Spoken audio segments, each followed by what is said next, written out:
tell you about the new class that we're going to have here at UVU. I spent a dozen years at BYU and helped develop the programs there, and now with my good friend Shauna, she's got me down here helping her with the entrepreneurship program at UVU. And we're going to try to really shake things up a little bit and do some cool stuff. So first of all, what we're going to do is have a new class that's aimed at freshmen and sophomores. Doesn't mean if you're a junior or senior that you can't take it, but it's aimed to help people discover entrepreneurship early in their academic career. Because the number one complaint after things get really rocking and rolling at a university with a strong entrepreneurship program that goes to the next level is the juniors and seniors go, how come this wasn't in my playbook when I was a freshman or a sophomore, so I knew what to take and what I wanted to do and where I wanted to head with my life. So what we do is really try to get a strong introduction entrepreneurship course that really sets the tone for the program, and that's what we're aiming to do. So it's going to be Management 1010 Section 3. So this is where we have put the class. All the other sections are Introduction to Business. This is going to be Introduction to Entrepreneurship. So an emphasis on entrepreneurship. And this is what it looks like in your class catalog. And I'm going to teach it. And so it says award-winning professor. That and $1 gets me a candy bar, right? So, and I'm an entrepreneur, an angel investor, and a business executive that's been around the block a little bit. I'm probably old enough to be the father of almost all of you. And with this, the main focus in this class is actually discover who you are. That's the real secret to entrepreneurship, is discovering who you are and what you want out of life. Because if you don't have that in mind, you're going to be kind of just going with whichever way the wind blows. And so the course, when there's a class of about 300 that I would do at BYU like this, just to share, about 50 to 75 people, this would change their life forever because they found their calling in life. About 50 others found out they hated entrepreneurship and they needed to go a different path, right? Which is a good outcome from a class, isn't it? To discover what you like and don't like and what you want and don't want. So that's the purpose of this class. And we're going to really hit that hard and make sure that the students at UVU have a great opportunity to get infused with the knowledge that'll take them there.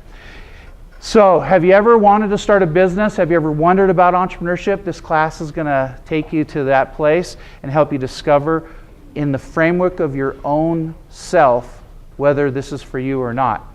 Now, interestingly enough, the learning outcomes that you get will be very general business outcomes. You'll understand the business world, but like I said, the real focus is who you really are and what career you want is the learning outcome from this class. Where do you want to go? What other classes do you want to take at UVU? What do you want to emphasize in? And where do you want to be 5 years, 10 years from now? All right, so with that, I want to show you these companies here and tell you each one of these companies was started by a student while in college. Matter of fact, if you go back the last 30 years in America, the greatest companies that have influenced our life more than any other companies were started by students while in school. That's interesting, isn't it? Now, it's not saying all of them got their degree, because when the company took off, a lot of them dropped out. Now, I'm not here to promote dropping out. So, Shauna, you can be comfortable with that, okay? But you're going to see that when you start a company and it really starts taking off, you'll be faced with interesting choices. In this class, we'll talk about those choices and how to handle those choices. And so it's kind of interesting. So Facebook, Google, you know about those students, Harvard and Stanford. Omniture, BYU, one of the largest companies in the history of Utah to be sold. And Kistix is just a fun, interesting one right here at UVU, and there's a lot at UVU and a lot at BYU. Provo-Orem area is a hotbed for student entrepreneurship. We blow away the University of Utah. UVU blows away the University of Utah in student entrepreneurship. Really does. Now, Faculty entrepreneurship, in other words, things they invent and commercialize, that's not what I'm talking about. I'm talking about students on campus starting companies. It's really, really exciting. But University of Utah does a great job too. We love Uptown Cheapskate, don't we? Yeah, so I don't know if you know, a young woman up at University of Utah she started a used clothing store, a consignment shop, and started with one store, and now I think she's got 40 locations around the country and is a multimillionaire, and she's won international student entrepreneur awards, like #1 worldwide and stuff like that. It's amazing. Did you ever speak here before? You got to have her come down and speak. She's incredible. All right, so the main request I have for you is this. Please tell everyone about this class. Now, there's only 50 slots and about half of them are already taken, but this is the first time this morning that we've promoted this class. Those signed up by just finding it. Okay, so please tell everyone you can about it that's interested in this topic, and let's fill up this class and do a good job, and hopefully next semester we'll get a room with 300 people in it. Okay, all right, with that, I'm going to go a little bit more into who I am, so I get some street credibility with you, so it's not just you're saying, oh, what has this guy done? Why is he up in front? So my career started when I ended my studies in '85, and I went back to my home city of Seattle and got into the Yellow Pages industry. And the Yellow Pages industry is an interesting industry. In 1984, the federal government split up the largest corporation in the world. Anybody know which one that was? Bell. The Bell System? Who said that? Yeah, it was Bell System. What was it actually called? No, it was AT&T. It was American Telephone and Telegraph. Had about 1 million employees and was the largest company in the world and super monopolistic and super powerful. So the federal government said it was unfair, and they broke it into AT&T that kept long distance. Remember those days, Shauna? Okay, where you had to pay for long distance. They don't know about that. And then 7 baby bells, like US West, Bell Atlantic, NYNEX, these 7 companies. And so if you were a shareholder of AT&T, you got a share in AT&T and a share in each of the 7 baby bells when they split it up. And the manufacturing of phones also went to the AT&T and stayed that way. But Yellow Pages and local dial tone service went to the baby bells regionally. And the idea behind this is to weaken the company so that competitors can compete against it and bring competition, which will lower prices for consumers. It's called antitrust activity of the government to break up a monopoly. So this was an incredible opportunity because even though the Yellow Pages was not regulated, AT&T in the 50s, in its arrogance, had made a huge mistake. And this is observing the world and watching what's going on and seeing what's happening in industries. They let the walking fingers logo, you ever seen that? The walking fingers logo, anybody ever seen that? And the term Yellow Pages slip out of trademark and into the public domain in the 50s. But that never bothered them because they were so monopolistically powerful until 1984. But after 1984, when they got weakened, it allowed competitors like me to come in and use the Walking Fingers logo, call myself the Yellow Pages, and put out a competing Yellow Pages directory against the phone company. And this ended up being extremely lucrative with 25% net margins and very easy to sell, because we would deliver it the same way I delivered it, and they had no real advantage. Now, they had a couple perceived advantages that we had to watch out for. But anyway, this is the environment when I left school and I got into that business. And believe it or not, I was up in Seattle, gray, rainy Seattle, kind of like today. This is like a Seattle day from November to March. So if you want to move to Seattle, this is how it is for 5 straight months. And we actually ended up rebranding ourselves, calling ourselves Banana Pages. What a silly name for Seattle, but it actually was phenomenal, and every other baby bell changed their names from Yellow Pages to Smart Pages, Super Pages. Ever heard of any of those? It was saying being yellow was no longer cool. We were the first ones to change our name from Yellow Pages and call it Banana Pages. It worked really well. I sold that company for some money and then launched the first ever online Yellow Pages. So taking from a print world into the internet. I launched that in January 95. The internet had just been commercialized in late 94, and not just a government and educational network, but a commercial network. And everybody thought I was nuts until Netscape came along and created the graphical browser and went public in 96. And in 96 then, 10 major companies wanted to buy my Internet Yellow Pages company. I was about to sell it to Microsoft when 3 Microsoft people left and said, hey, don't do a deal with Microsoft, do it with us and we'll do it together. And we did that, and that was the formation of InfoSpace. 2 years later, we were public on the NASDAQ as a search company. And InfoSpace still exists today, never had any debt, and does somewhere around $1 billion in revenue.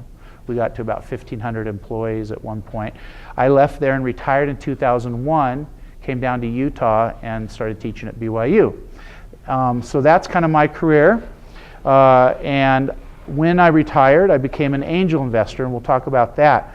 Now, just to let you know how this works a little bit, and this is the kind of stuff you'll be learning in the class about how people actually pull this off, is this is what happened to me. I was just like you. I was at school. I started a business. 10 years later, this happened to me. And what it was people in New York said, we want to take your company public. And so, okay, let's see how that works. And how it works is this. We did an initial public offering on December 15th of 1998. And it was super fun. We were in our conference room, and our stock launched, and it was launched at $15 a share. That first day it closed at $20. What does that mean? Is that a good thing? That means everything I held, I'd put everything in my life into this company, and it just went up by 33% in one day. I go, that's a pretty good deal.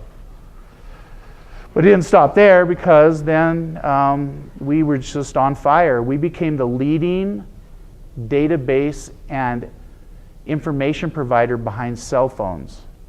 So when you were doing white pages, yellow pages, soap opera updates, theater listings, and you were doing it on the pre-smartphone days, and you had 0 through 9 as an ability to find and surf through data and menus. Do you remember that? We were serving that up for all the cell phone companies in the United States. So our company went a little crazy. We had a 2-for-1 split in May of 99, then a 2-for-1 split in January of 2000, then a 2-for-1 split in April of 2000. And that means that at the height, though, on March 3rd, the stock was $138.50 adjusted for these splits, which going from the original 15 is $1,108. Now, that's an increase of over 7,300%. Now, you're going to learn in the class that we're going to have about how valuation works, and why public valuations exceed private valuations, and why that works, and what the public is looking for, and why people want to go public, and why they may not want to go public with their entrepreneurial ventures. So we're going to touch on that. And so I have some experience in that. I also had an experience of seeing this happen with Omniture. I was lucky enough before I moved to Utah, and I was mentoring Josh, James, and John Pastana, the founders of Omniture. It was called JP Interactive at first, John Pastana Interactive, and then it became Superstats, and then it became My Computer, and then it became Omniture.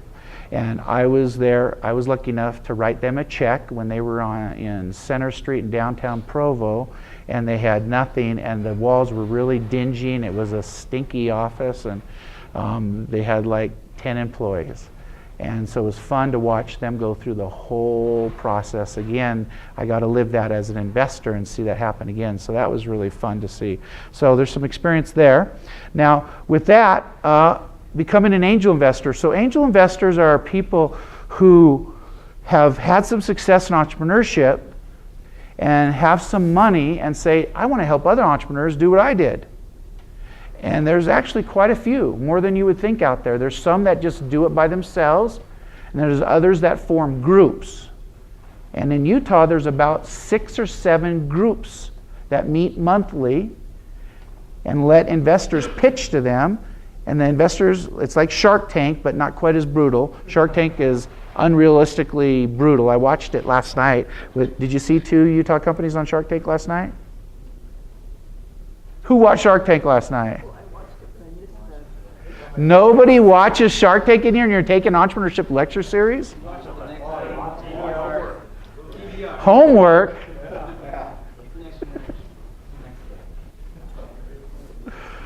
Anyway, Shark Tank, it has some elements of reality, but they're very, very tough. Those are real sharks. They're a lot nicer in the real world, but it's just done for television. But yeah, there were two teams from Provo. Creo, that does the Million Cup drink every morning, they were on there, and they got pummeled. Every single one of the 5 sharks hated the taste and said no, and creamed them. Also, their valuation was ridiculously high, and they got pummeled. Did you see that? The second one was somebody I've mentored, and he didn't make it into one of the programs I have, but it's called Cerebral Success. It's, what's the thing that none of you take, but it's called Adderall? It's to make you focus. You know, it's illegal for you to take as a college student just to stay awake for your test, but he has a herbal supplement that takes the place of that, so it's legal, and it's called Cerebral Success, and he was on there, and he actually got a deal done and closed it right on air. It was kind of interesting. So that was fascinating. And so anyway, it's happening right around you. So while you're doing homework, other people are making companies, but that's okay. We're going to teach you how to do that, all right? Okay. All right. So these are some of the companies. I've done about 65 investments personally into companies, and these are some of them. And some of these have been fantastic. I mean, Omniture was very, very good to me.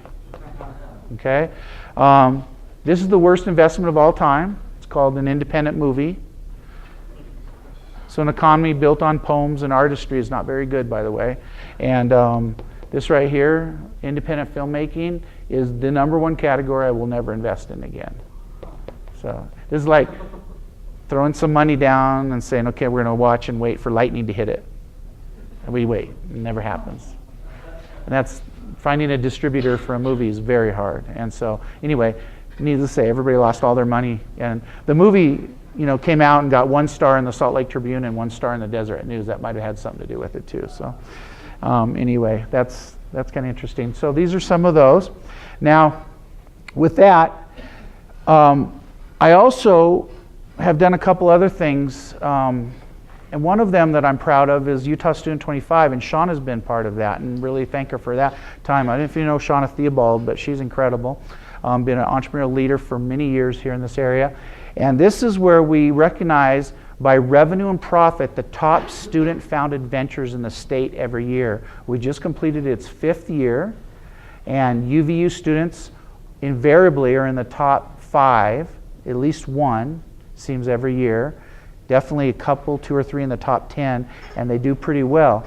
Now BYU tends to dominate, but we're going to turn that around here. Okay? And right here, it's kind of interesting. I'm going to let you see just who are these people and what are they doing.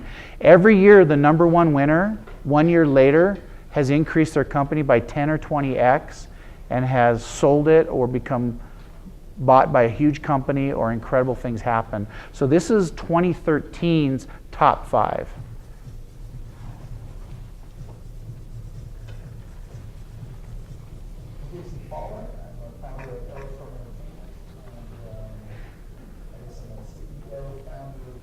Don't have to turn up.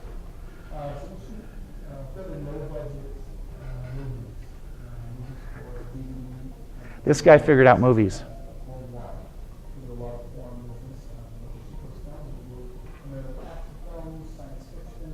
So he's a student, and he makes about 5 movies a year and does it for very inexpensive and makes good money.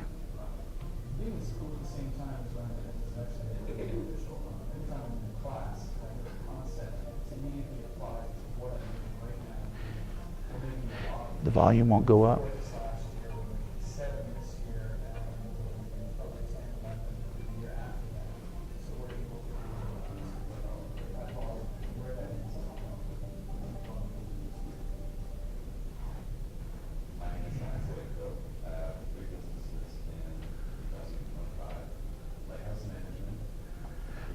I don't know if you can hear it. It's kind of soft. So he has the Awful Waffle, if you've ever seen that. Anybody ever seen that? He runs 3 businesses while he's a student. He makes more money from cars, though, than waffles.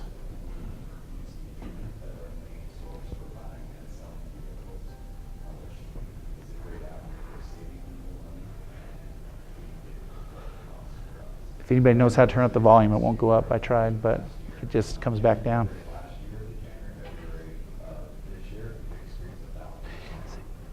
It's stuck right there. Oh, that helps. Yeah, it just won't go. It's stuck, I think.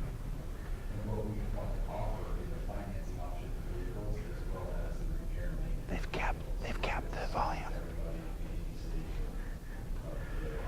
Sorry that you can't hear it as well. So apparently he's not from BYU.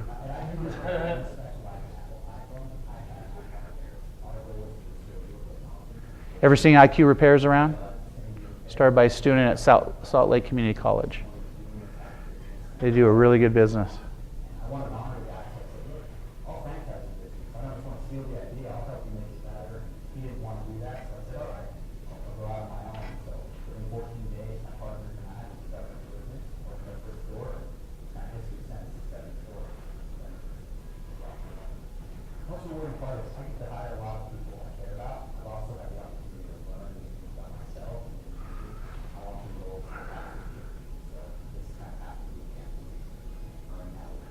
Most of these guys did about $1 million their first year in business. It's amazing. While taking full credit hours, 12 plus credit hours.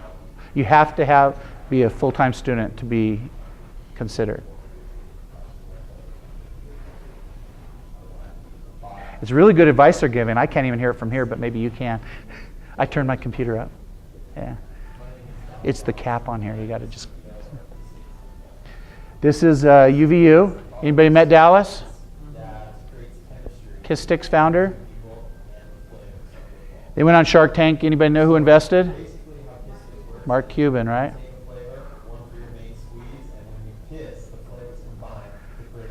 So now UVU is famous for kissing, apparently. So.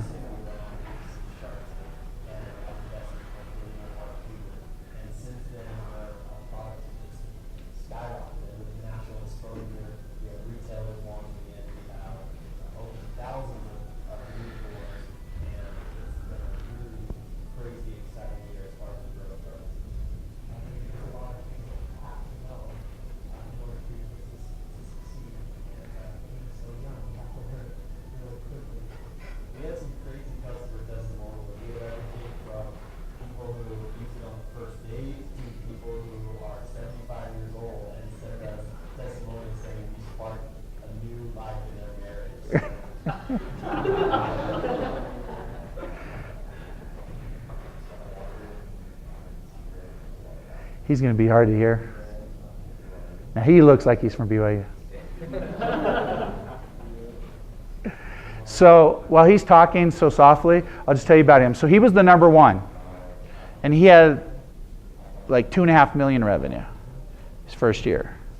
And what he does is make a very specific niche product sold only on the internet, which is when you're swimming as a swimmer and you want to still use your iPod or iPhone and hear music, he waterproofs all of it and sells waterproof versions of it. I think it's interesting that he leased that technology from BYU. Yeah, so he leased that technology from a faculty invention and then made that happen. So it's just fascinating, and just sold like hotcakes to all the kids who are on swim teams in high school or college and doing all that, or just doing that. So kind of interesting. So we do this every year. I also co-founded Boom Startup, which is a seed accelerator. If you go to Wikipedia and look up seed accelerator, it'll give you a definition of today's cutting edge, modern way to accelerate. He used to say incubate. That's a bad word. It's accelerate companies. And that's what we do, like Techstars and Y Combinator. Boom Startup was the 7th one of these to ever exist. It consistently is high ranked. We're the number 12th ranked worldwide among thousands of these that now exist in the world. And we do it right here in Utah and help Utah companies. We just finished our 5th year this past summer. Many students from BYU and UVU have a chance to get into that summer program. We're starting to do programs non-summer now. So if you're off cycle, and so like Park City, one is starting in October. And so you could do it another time if you were doing off cycle. So interesting things happening. We're members of the Global Accelerator Network, which is the top 65 of these in the world that do best practices. So that's going on. So the very interesting phenomenon. This is the tracking of accelerators and what's going on, and as represented by Y Combinator companies. And this is the money raised over the same period for startups by venture capital firms. So the trend here is that companies are lean and they go into accelerators and they get to greatness through that process. So that's kind of why we're doing that. We've had demo days, like I said, mostly at the end of the summer for the last 5 years. You get $20,000, 6% of your common stock is given up for that, and you get about $1 million of available in-kind services from all sorts of sponsors and companies that give you free services while you're in the program and afterwards. And so that should say applications for 2015 open in February for the next year. All right, so that's me, what I have done and what I do. And this is my family. I have 4 children, so I'm just like you. I'm busy. You're busy. Lots of things going on in life, but you know what? We always find time for what we want to do.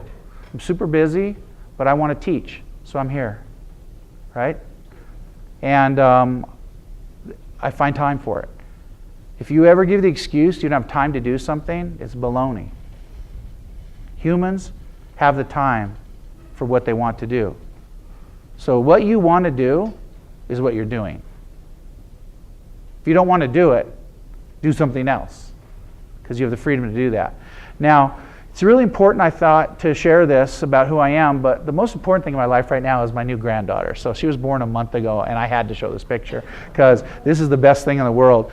These guys are okay, but I'd throw them away for her. Okay, anyway, no, just kidding. Don't tell my kids that. But she's incredible, and it's a really fun part of life. Now, Sean has 12 of these, so I'm envious. I got my second one coming. Now, why do I share with you about this? Because this is actually the most important ingredient in entrepreneurship, is you.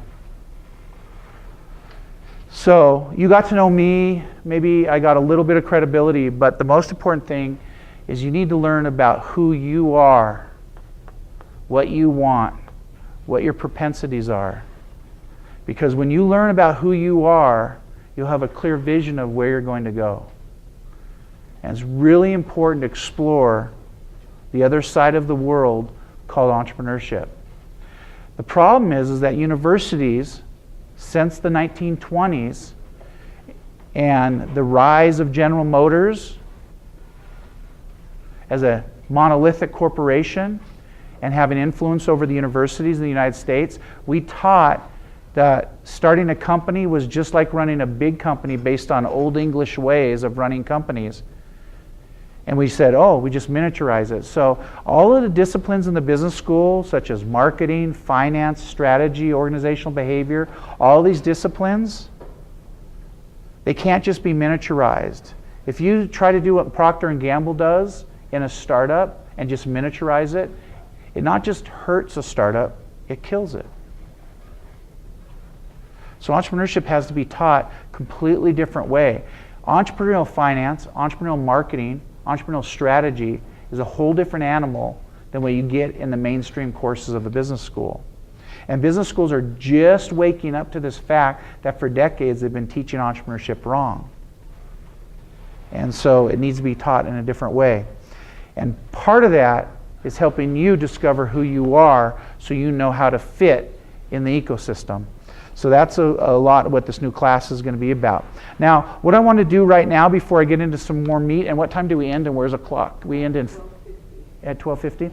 So I want you to ask me any questions about entrepreneurship or anything you've heard thus far and try to stump me or give me a hard question or anything.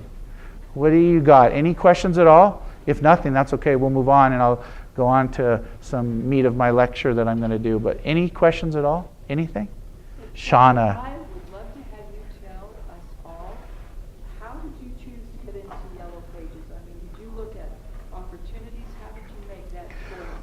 Well, there's also a lot of serendipity. There was an opportunity, but yeah, Yellow Pages learned what a lucrative industry it is and how inexpensive it is to get into it. Interestingly enough, the Yellow Page industry had a big player here in Utah, in Orem, called Phone Directories Incorporated. Anybody seen the big sign on the freeway for PDI, phone directories?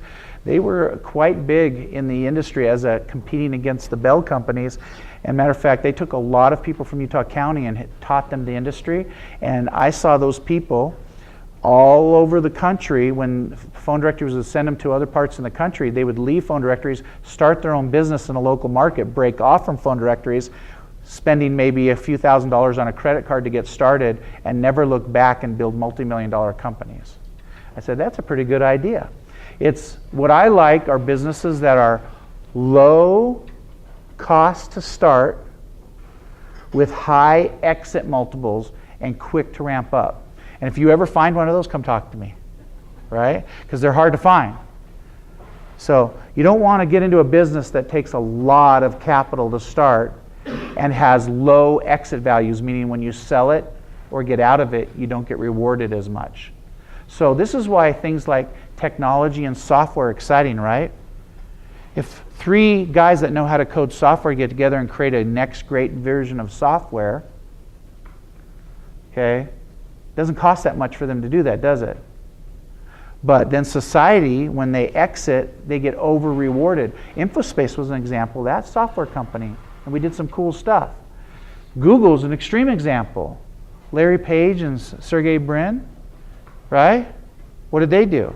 They were Stanford students and said, we think we can do search a better way. I just watched a video last night, I was going to show it today, but it was too long, of the actual mathematical formula for the page ranking search algorithm that led to now one of the most powerful companies in the history of the world. It's amazing. It costs them nothing, just brain power, math, and sitting and turning electrons into software code. And so society, so the answer to your question is, I did look for opportunity, low capital to start, high exits. That's all I ever look for. And that was your criteria. So what trends do you see coming now? Genetics, cloud, right? Robotics, right? You take those 3 things alone, those are trends where people should be focusing, right? Genetics, robotics, cloud. Yeah.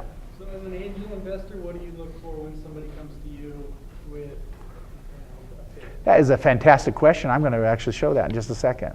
Can I save that for that? What makes you tick? What keeps you going on those days when rainy day fund is completed? What motivates you? What motivates me or keeps me going is, I don't know, I'm naturally caffeinated. So it'd be scary if I drank coffee or caffeine, right? So, and Shauna's met people like that all around. There's just an energy. It's about the building and growing. It's the climb that's exciting, not getting to the top. It's actually the climb and the need to build and grow. Like BYU would not allow an accelerator on campus, so I created an accelerator off campus. BYU wouldn't support me in doing the Utah Student 25, so I did it on my own. And so I just find a way to build or grow and do cool things. That's kind of the hallmark, is just it's innate that you want to build and grow things. But all of you in this room have the capacity to do incredible, great things. There's not a single one of you that doesn't.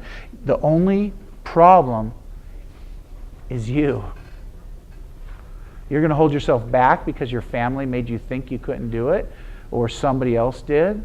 Or you're holding yourself back because you're nervous or whatever. You just need to throw all that away and let your ambition run wild. And then when you combine education or knowledge with that drive to build and grow. So I've never lost it. So you're saying I've never felt depleted. I've felt down. I've had some terrible things happen in my life. I've had a day when I lost a court case where I had to sue US West, one of the Baby Bells, for antitrust. They were being monopolistic. And I sued them. And they offered me a settlement. I turned it down, went into battle, and lost. And that was bad.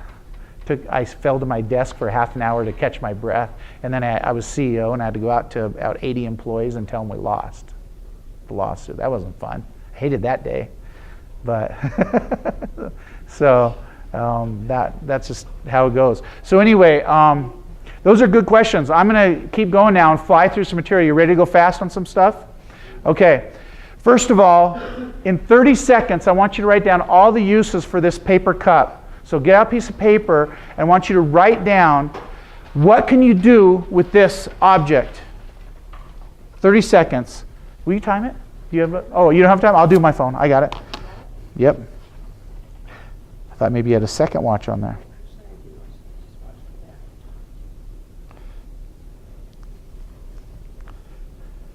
Write as many down as you can think of.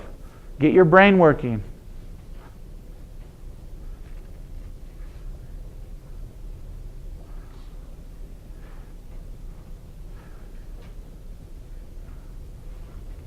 Fast, fast, fast. 5 seconds. Okay, what are some of the things you can do with the paper cup? Just raise your hand, and then I'll point to you and you say it. Catch spiders. Catch spiders. Burn it. Huh? Burn it. I didn't catch. Burn it. Oh, burn it. Okay, yeah.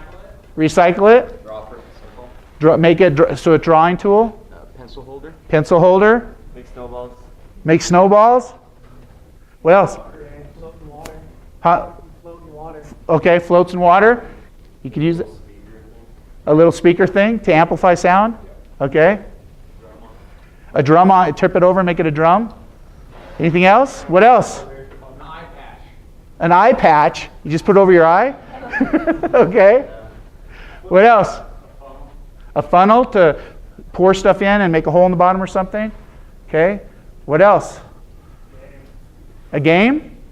I'm bad at hearing, so you got to speak loud. Anything else? A hat. You could put a hat. It look like a dunce cap. Okay. Or a fun party hat. Maybe those are the same things. Okay. There are probably 1,000 things we could come up with in just 30 seconds with a group like this of what you can do. Interestingly enough, the question I'm bringing up with this is, are you left-brained or right-brained? And the funny thing is that entrepreneurship takes both. Research into the brain has shown that you have to be left and right brain. Now, women have an advantage. Women tend to be more dual hemispherical than men. Men tend to be one or the other. So there's no excuses for women not being interested in entrepreneurship. Now, right brain thinking, your right brain is divergent reasoning. It creates a multitude of original, diverse ideas. Left brain is convergent reasoning that lets you evaluate multiple ideas and choose the best solution to a problem, like an engineer. So right, creative, lots of ideas. Left, here's the ideas, which one's best. Okay? Now, associative thinking, this is interesting. The Big Idea Group is a think tank. Their brains are well-trained or naturally supposed. So the best inventors are not the typical MBA or engineer. Their brains are well-trained and naturally supposed to make connection in unnatural ways. The most successful inventors have incredible observation skills. It isn't just one aha day. It happens all the time. They're observing the world and asking questions all the time. While they're walking down the covered hallways of UVU, they're thinking, what's going on here? What could be better? What could make more sense? Why do they do stupid stuff like this? Who thinks UVU does stupid stuff sometimes? Okay? Could it be better? Could it be fixed? Well, why aren't you fixing it? You know Canvas that you run on here now? This is because an adjunct professor went to university, BYU, and used Blackboard and said, this is a piece of junk, and grabbed 2 students from his computer science class and started building Canvas. And now Canvas, the entire state of Utah, and all over the world are going to Canvas and dumping Blackboard. Pretty cool, huh?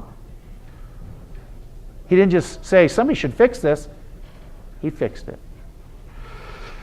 Steve Jobs says, creativity is connecting things. When you ask creative people how they did something, they feel guilty because they didn't do something. They just saw something.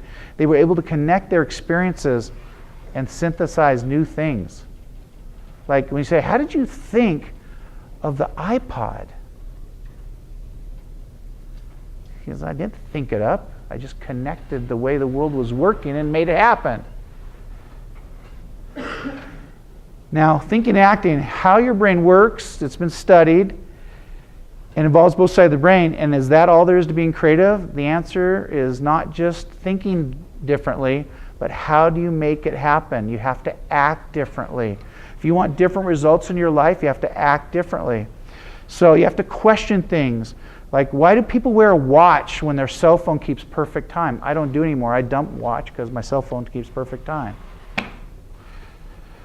Why don't movie theaters sell soundtracks as you exit the theater? Well, that's kind of a stupid question now, because now we get all our music online, right? We wouldn't buy a CD anymore.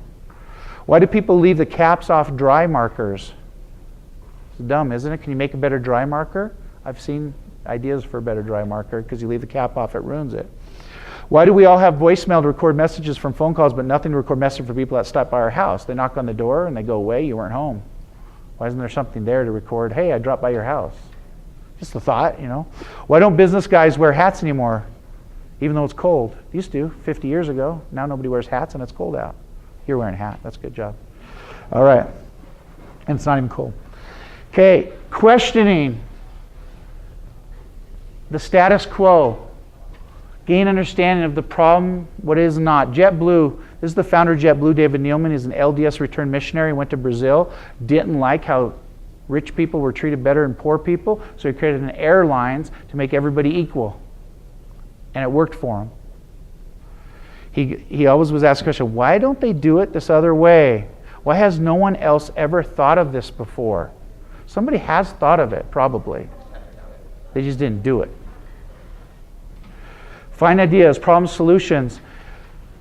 There are so many problems that need to be solved by entrepreneurs, and the entrepreneurs can make so much money from them. There's gazillions still to be done right here on this campus. And the bigger problem, the bigger the opportunity. What you want to be thinking about is, how can this be done faster, better, cheaper? Faster, better, cheaper. You don't have to think up something brand new either. Just, here's this thing. Can it be faster, better, cheaper? Now, here's a quote from, you can't hear him. I'm not sure. Well, this was supposed to hear this. This is a famous venture capitalist who says, no one will pay you to solve a non-problem. The bigger the problem, the bigger the opportunity. So you need to be looking for big problems and solve them. So the problem I have with college students is this. You're always looking to solve things around the college, which is great. Some of them are big problems, like Blackboard stinks, let's make Canvas. That's a great big problem. And Blackboard was a monopolistic, huge $100 million plus revenue company and needed to have a competitor. So that was good. But doing little tiny stuff like, I'm going to start a lawn mowing company, you know, that's not a big problem because there's lots of ways to get your lawn mowed, right? So we want to look more at big problems and solving big problems and how can we do it. And a great time to do this is when you're young and in college and you can take risks and your brains work faster than mine. Your synapses are working faster. All right. Now, here's an exercise I want you to do in 30 seconds again. Write down next on a piece of paper, and we'll do this for 30 seconds. I want you to think about recently, last day, last week, or anything, something that really, really, really bothers you that you're really mad at. We have time. We'll do this and quit on this exercise. Okay? Can you do that? I'm sorry about keeping you so late into the time. I'll keep you for this 30 seconds. Let's just do this and see what we come up with. Write for 30 seconds something that really bugged you. Go. And I'll do one too.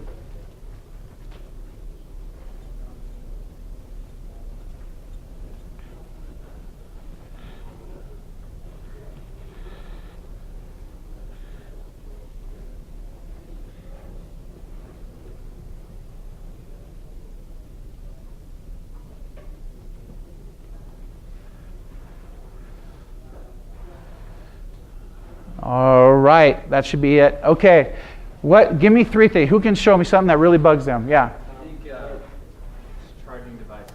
I think the future is Wi-Fi charging. Wi-Fi, so charging, in other words, you run out of cell phone juice at 4 p.m.? Or laptops. Yeah, and so there's this team of BYU students called Dark Energy that just made a really cool product to make that happen. And it's multi-use product. There's the sleeves that come on, but something's got to be done there it's still not perfect, right? So yeah, what? Poorly timed traffic lights. Okay. Like you'll come to a light and you'll turn red, and the other way there's nobody coming yet. You're still waiting at the light. You're waiting at a traffic light and there's nobody coming the other way. Okay, so something's got to be done to prove that. Obviously, very expensive with sensors underground and all this. You got to think of what we can do, but these are big problems. One more problem. Yeah. People care too much about comparatively insignificant problems, like compared to the events in Egypt a couple of years ago versus celebrity births. Okay. Interesting. Okay. Let me tell you about a problem that I hated. I hated in my email, and then I'll let you go in 10 seconds. I hated in my email that when I had all this address information, contact information, that I still had to take business cards and copy stuff and put in my contacts. I hated it. Hated that whole process. And then this guy comes up with a program. It's called EverContact. And I hate also paying for software. I like free software, right?